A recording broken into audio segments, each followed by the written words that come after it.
Dan itu didawuhkan juga oleh Rasulullah SAW. Tuba liman amana bi walam yaroni. Yang hebat itu imannya orang yang enggak melihat saya. Makanya masyhur itu, malaikat ditanya Allah, siapa imannya yang paling kuat? Ya kita, karena melihat engkau langsung ya Allah. Para nabi. Terus tapi yang dari sekian pertanyaan itu jawab sama, yang paling ajaib adalah umat-umat Muhammad di akhir zaman, enggak menangi nabinya, juga enggak pernah lihat surga neraka, tapi iman sama saya. Dan mereka punya cara untuk imannya itu berkualitas sama dengan kamu para malaikat. Ya diantaranya dengan cara logika tadi yang saya utarakan tadi.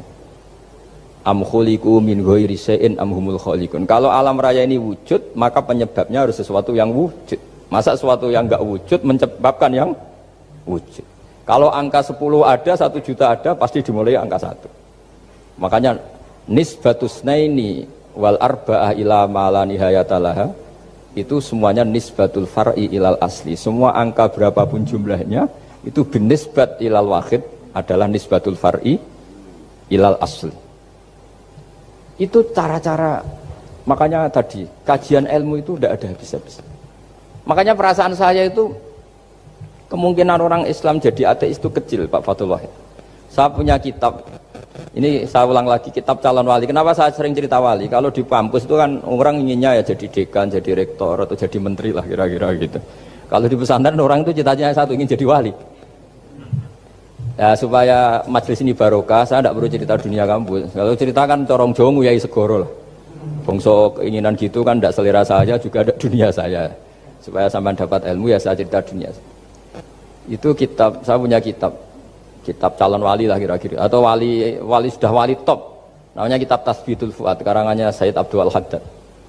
Itu beliau cerita, di antara ceritanya itu unik. Kata beliau begini, saya itu tidak khawatir orang Islam jadi murtad, apalagi jadi ateis, karena kalimat la ilaha illallah itu sahlatun qoribah, kalimat yang mudah sekali, sehingga saya tidak khawatir orang Islam yang ketemu orang ateis, ketemu orang macam-macam, asal diajari kalimat ini secara benar.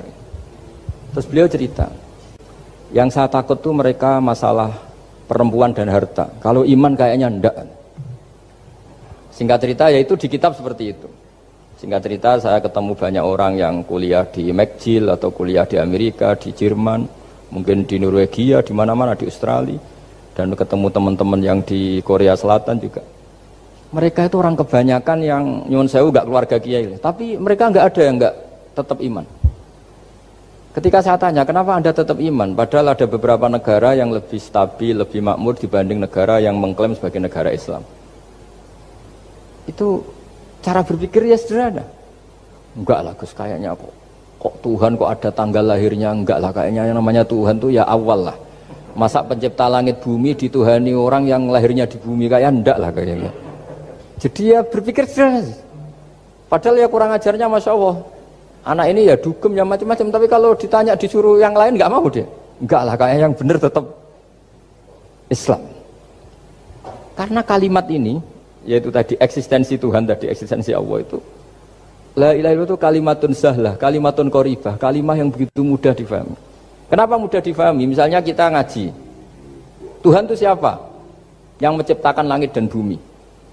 Dengan misalnya perbandingan Tuhan itu siapa? Yang lahir di bumi tahun sekian. Enak mana cara kita menerima itu? Kan keren yang menciptakan langit dan bumi. Tuhan itu siapa? Yang ada sebelum langit dan bumi. Dengan misalnya Tuhan adalah yang lahir di bumi. Keren mana? Nah, bayangkan kalau kita punya Tuhan Fir'aun. Sudah mati jadi tontonan kan, terus wah gak keren maksudnya punya Tuhan kok seperti itu. Nah ini yang katanya Sayyid Abdul Haddad, kalimat ini sahlatun qoribah. Sehingga kalimat ini pula yang kita dilatih, la ilaha illallah kalimatu haqqin 'alaiha nahya wa 'alaiha namut wa 'alaiha nub'ats atau wa biha nub'atsu insyaallah taala minal aminin. Nah, saya sebetulnya tadi datang itu tidak ingin menjelaskan ini, tapi tadi kata Pak Fathul Wahid, ilmu itu kalau dikaji tambah hari tambah mudah, karena perangkat untuk menemukan bulan itu misalnya enggak rata itu gampang sekali. Pakai teori pemandangan ya bisa, pakai teori gambar juga bisa. Kalau teori pemandangan tadi, kalau kita bisa melihat mobil 2 meter masih kelihatan 2 meter, itu dengan jarak berapa masih orisinil seperti itu. Tambah jauh, tambah tidak kelihatan, tambah jauh, tambah. Nah ternyata setelah 5 kilo misalnya tidak kelihatan. Berarti untuk jumlah 2 meter hilang per 5 kilo. Nah berarti kalau bulan masih kelihatan segitu, berarti jarak kita dan bulan kira-kira sekian ribu kilo itu bisa dihitung, itu tanpa teknologi. Makanya sebetulnya teknologi itu nyumbang itu nggak sampai 30%. Yang paling banyak ya sains tadi, pengetahuan itu yang kayak tadi orang menemukan pesawat itu kontribusi terbesar tetap pengetahuan. Misalnya pesawat dari bahan ini kalau kecepatan sekian kena angin pecah enggak, tetap pengetahuan yang menopang itu. Teknologi kan paling mengantar supaya pesawat kecepatan sekian didorong mesin sekian dengan apa begitu. Nah, pesantren seperti kita ya, saya ini dididik Mbah Mun, dididik bapak saya, buyut-buyut saya, kiai. Itu sekali alim, yang alim betulan, itu ya alim betul.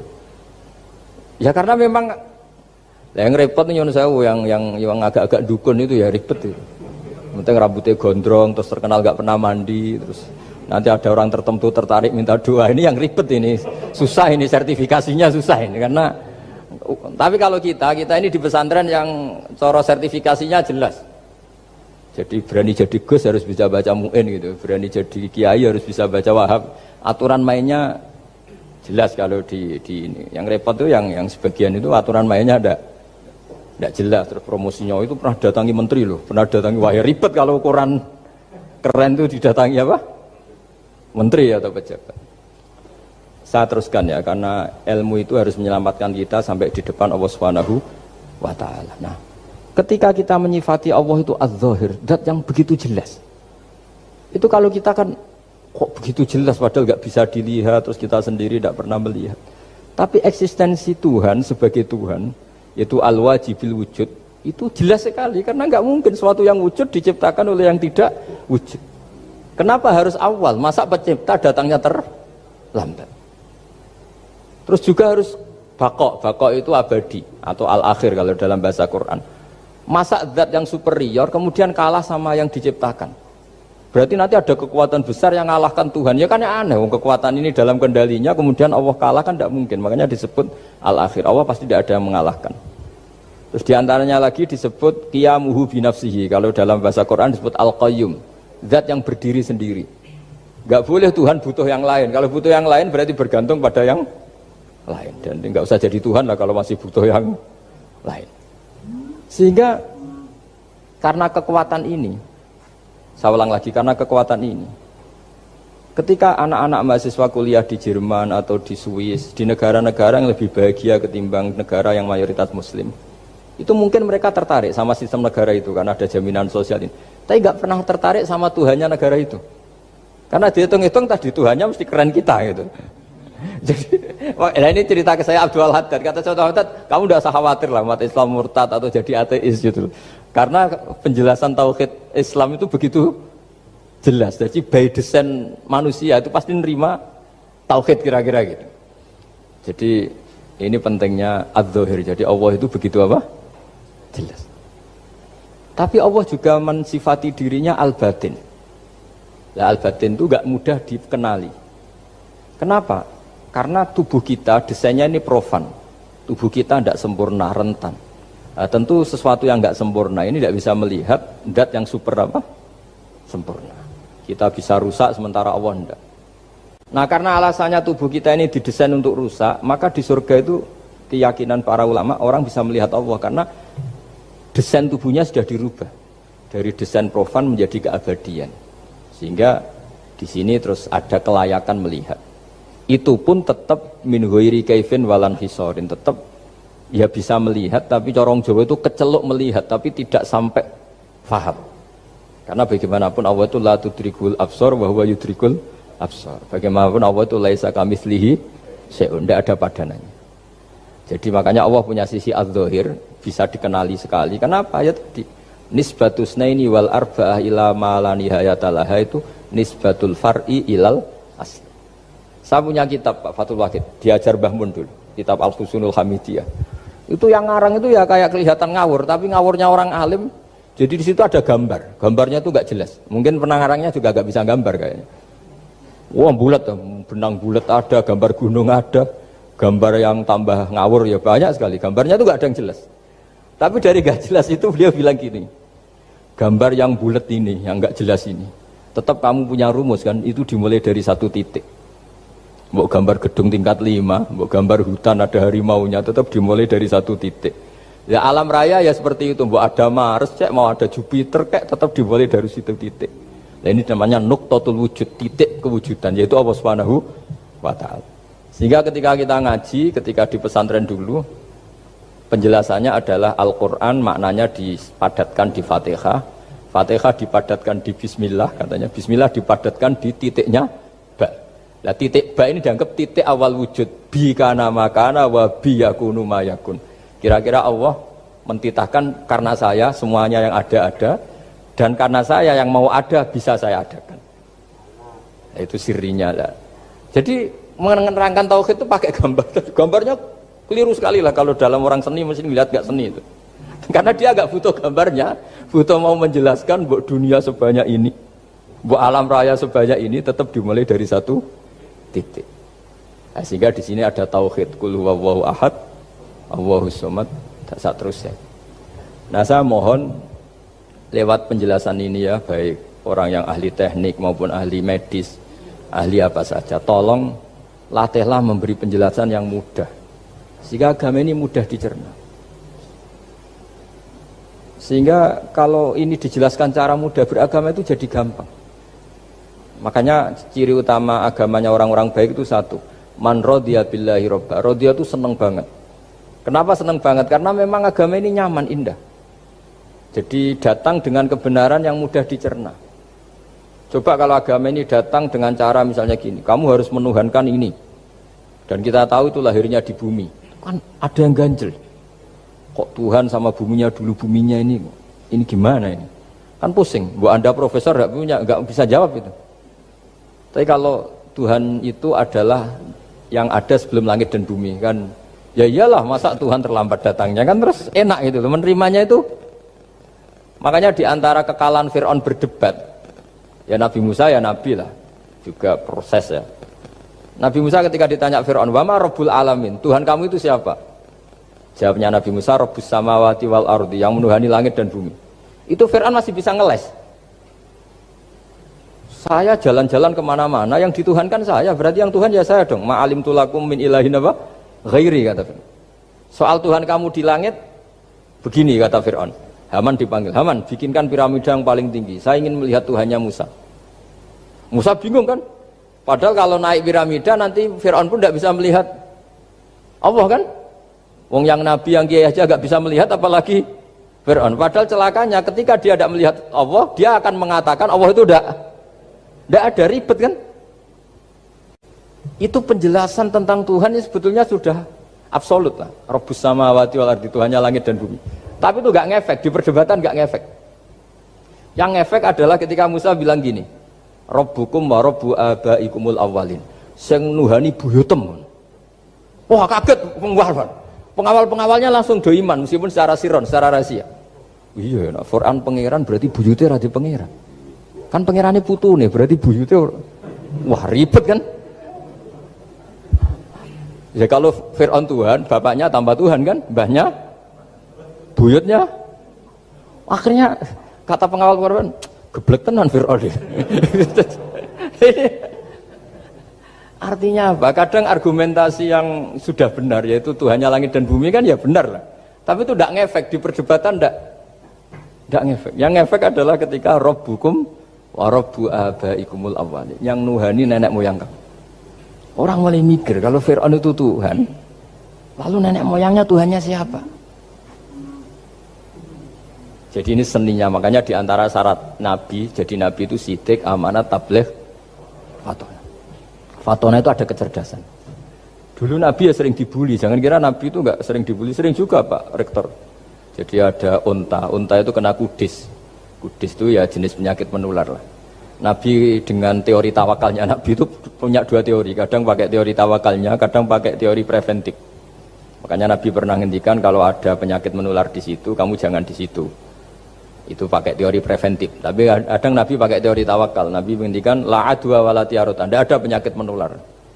Terus orang-orang yang ya usil lah kira-kira gitu. Ada unta kena kudis, dijejerkan yang waras.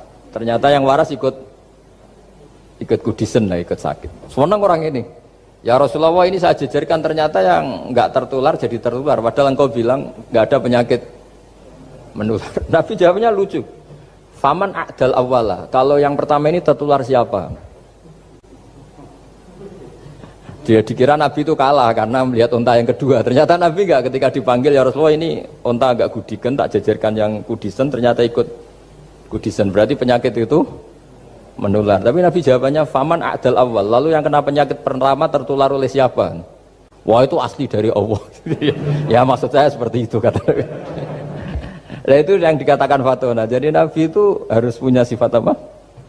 Fatona. Karena dengan kecerdasan itu Nabi bisa berargumentasi. Kayak tadi, ketika Fir'aun dikatakan Allah yang menuhani langit dan bumi, Fir'aun masih mengklaim dia Tuhan. Karena di mana-mana dia dituhankan.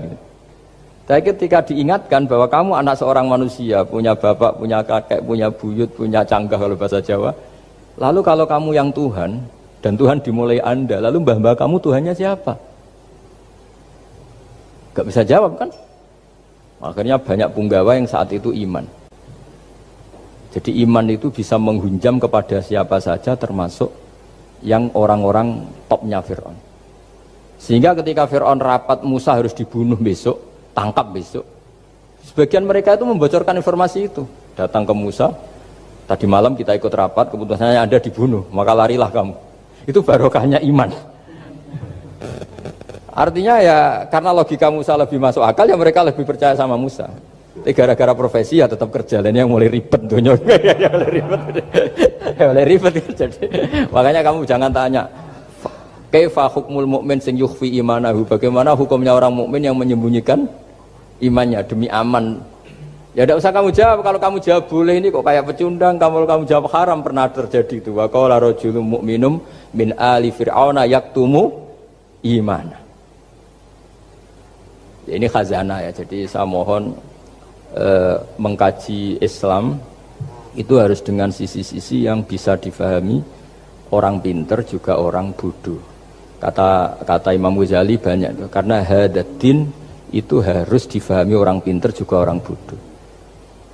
Terus contoh yang paling populer tentu sering saya utarakan masalah iddah. Iddahnya orang terceraikan itu 3 kali masa suci. Kalau menurut Abu Hanifah 3 kali masa haid. Orang pinter tahulah kalau perempuan sedang haid, menstruasi pasti sedang tidak hamil. Sehingga kalau dia sudah haid 3 kali ada kepastian tidak hamil. Kalau tidak hamil artinya apa? Nggak ada sperma dari zaut awal, suami pertama yang jadi anak dia. Padahal tujuan iddah adalah nanti kalau di hubungan suami istri sama suami kedua, jelas anaknya suami kedua. Tapi kalau andai tidak ada iddah kan, malam hubungan suami istri, pagi bentrok cerai, terus kawin, kumpul suami istri lagi, terus nanti anaknya itu anaknya siapa? Kan nggak jelas. Kalau sampean bisa klaim lewat DNA juga mungkin secara ilmu objektif Pak Rektor. Masalahnya juga bisa disuap kan? Saya sering dibantah orang-orang itu. Wah Gus, DNA itu otoritatif karena gini-gini nggak mungkin, bohong kamu.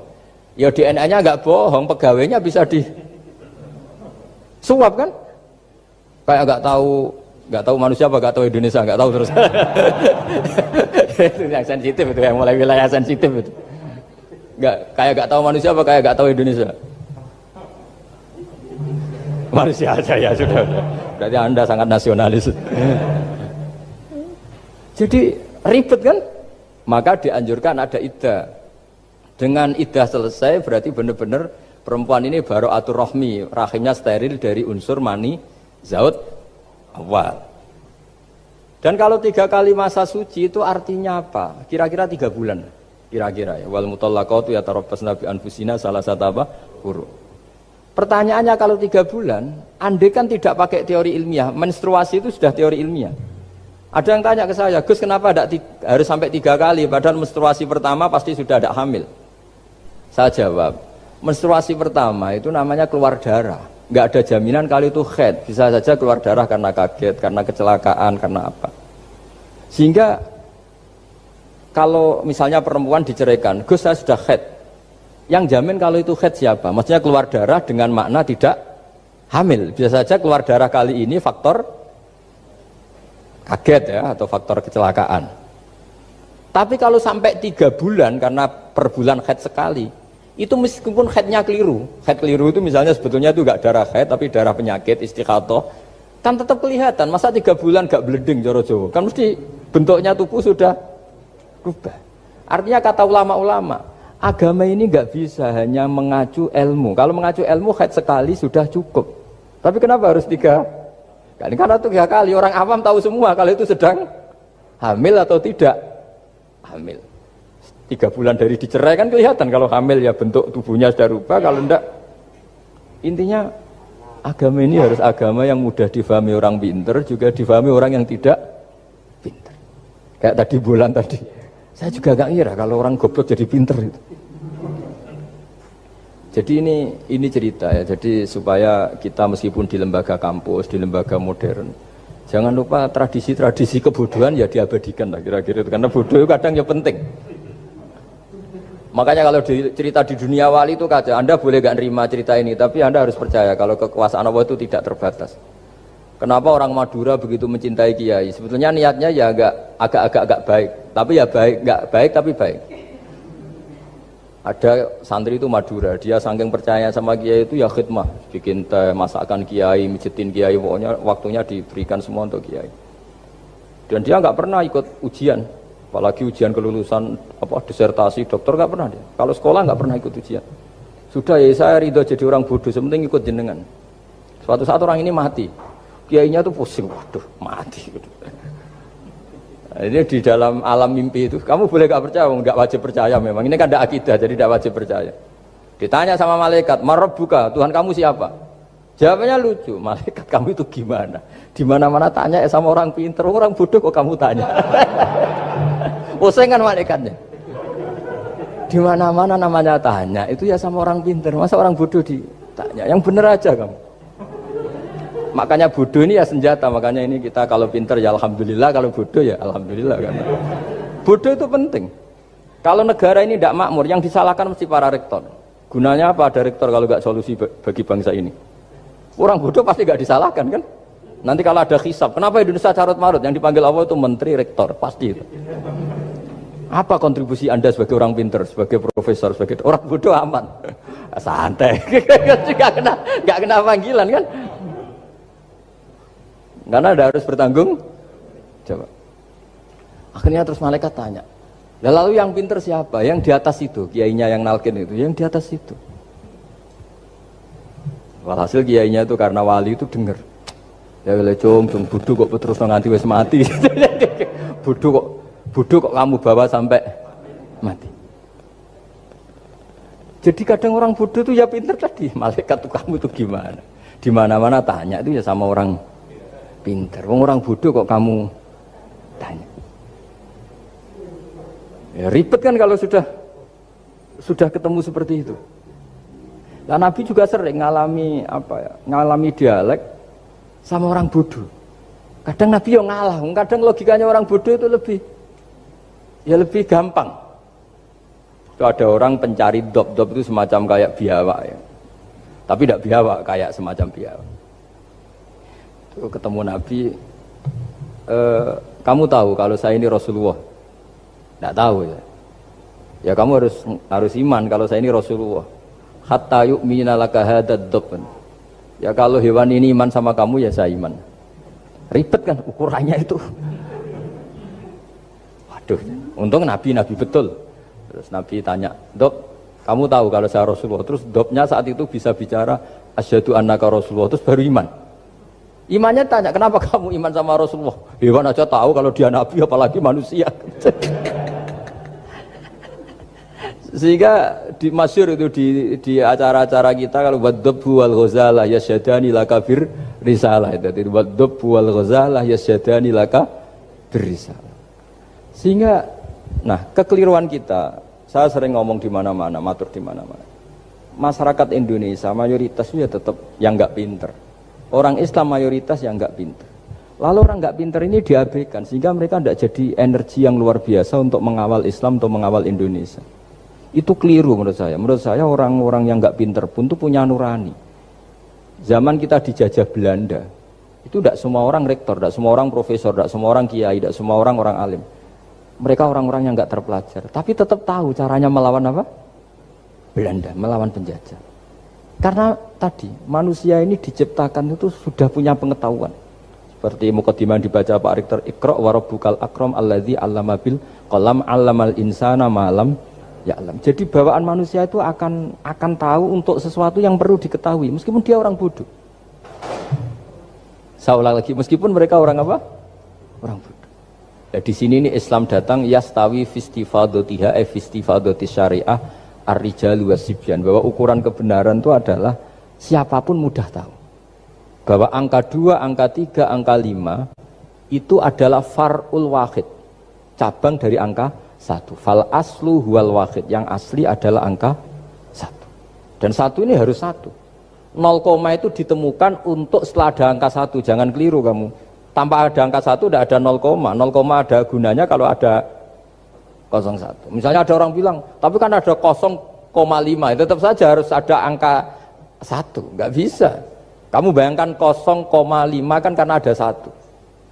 Artinya apa? Kamu bilang separuh dari 1. Tapi itu pun karena sudah ditemukan aljabar. Makanya kalau dalam matematika Arab, mungkin di sini banyak orang eksak. Kalau matematika Arab itu mudah sekali, Pak. Orang Arab itu nggak mau bilang 2,5. Misalnya zakatnya tijarah itu 2,5. Itu kan kalau kita zaman SD kan garap porogapit. Itu orang Arab nggak mau. Saya pernah cepet-cepetan garap matematika, yang ahli matematika sama saya, itu cepet saya. Karena saya pakai matematika bodoh. Justru itu gampang. Kalau orang Arab cara berpikir gini, kalau bilang 2,5 itu rubu'ul usur. Apa? Rubu'ul usur. Dari rubu'ul usur gini, 1/4 dari 1/10. Jadi misalnya 100 1/10-nya berapa? 10. Setelah 10, 1/4-nya berapa? 2,5. Jadi bertahap, rubu'ul usur. Sehingga misalnya gitu, 1 juta kan angkanya nolnya kan 6. Kalau kamu porogapit 2,5 kan kuweselan dia porogapit. Kalau orang Arab gampang, 1 juta 1/10-nya berapa? 100. 1/4-nya 25. Berarti 2,5-nya 1 juta 25.000. Orang Arab bilangnya rubu'ul usur. 1/4 dari 1/10. Jadi di 1/10-kan dulu baru di 1/4. Jadi lebih cepat. Sampai pakarnya tanya, Gus kok bisa gini? Wah, aku anak kiai ngawur. Saya ini, makanya banyak orang pesantren itu pintar matematika. Sebetulnya matematika model, ya sebetulnya kayak agak model bodoh itu. Tapi itu gampang, orang awam gampang. Kalau kita kan enggak, misalnya zakatnya zuruk, zakatnya tanaman itu 1/10 atau 1/20. Kalau orang Arab enggak mau 1/10 atau 1/20. Berarti kalau 100 ton atau 100 pintal berarti berapa? 10 atau 5 kan? 1/10-nya 100 berapa? 10. Kalau 1/20-nya 5. Kalau hitung-hitungan di fikih zakat orang modern kan 1/10 atau 1/20. Kalau orang Arab nggak mau bilang gitu. Zakatnya zuro itu al-usur 1/10. Berarti per 100 ton misalnya 10. Atau nisful usur, separuh dari 1/10. Jadi nggak mau bilang 1/20. Usur atau nisful usur. Gampang mana coba? Ya kan, usurnya kan 10. Kalau nisful usur 5 atau 1/20. Daripada gawe porogapit, wah seruat. Jadi kita ini yang kelihatan goblok matematikanya ya pinter juga gitu. Meskipun juga tetap goblok karena ada nekuni gitu. Sehingga di pondok itu ya dulu diajarkan faraid, falak itu ya gampang sekali karena memang hitungan Arab gitu. Kalau bilang 2/3 itu sulusani apa? Jadi 6. 2/3-nya 6 berapa? 6 sulusnya berapa? Sepertiganya 2. Nah, sepertiga itu sepertiga 2 kali. Berarti berapa? 4. Ya, 6 itu 2/3-nya kan? Pokoknya bahasa Arabnya sulusan. Kalau orang terjemahnya berapa? Kalau orang 2 kali sepertiga apa? 2/3. Sulusan itu 2/3. Nah, itu kalau orang Arab bilang enggak 2/3, sulusani. Sepertiga 2 kali. Jadi 6 di sepertiga dulu 2. Nah 2 itu 2 kali. Berarti berapa? 4. Jadi itu. Nah Quran itu ya kira-kira gitu. Jadi kelihatannya goblok, tapi itu pinter itu. Yang porogabit kelihatannya pinter tapi tidak pinter. Ukuran orang pinter yang mempermudah yang sulit, jangan mempersulit yang mudah kan gitu. Makanya saya bilang ini yang pinter yang mana itu. Nah, saya kembali lagi ke tadi. Jadi agama ini datang dengan sebegitu mudah. Sampai matematika yang katanya sulit, itu matematika Islam itu mudah sekali. Karena tadi, misalnya kalau 1 miliar zakatnya 2,5% berapa?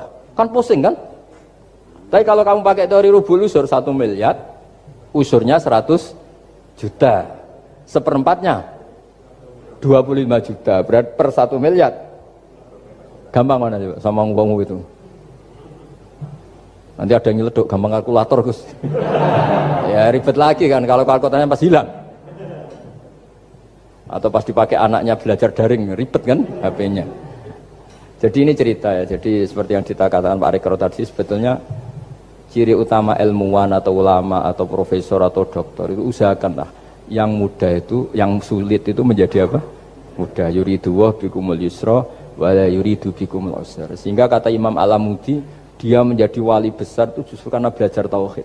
Yang dari belajar matematika tadi, dari matematika dia tahu bahwa angka berapapun jumlahnya itu binisbat ilal wahid, itu semuanya nisbatul far'i ilal asli. Semua itu cabang dari satu. Alam ini kayak apa besarnya, apa Mars, ada Jupiter, tetap semuanya nisbatnya ke Allah adalah nisbatul far'i ilal asli. Semua itu diciptakan oleh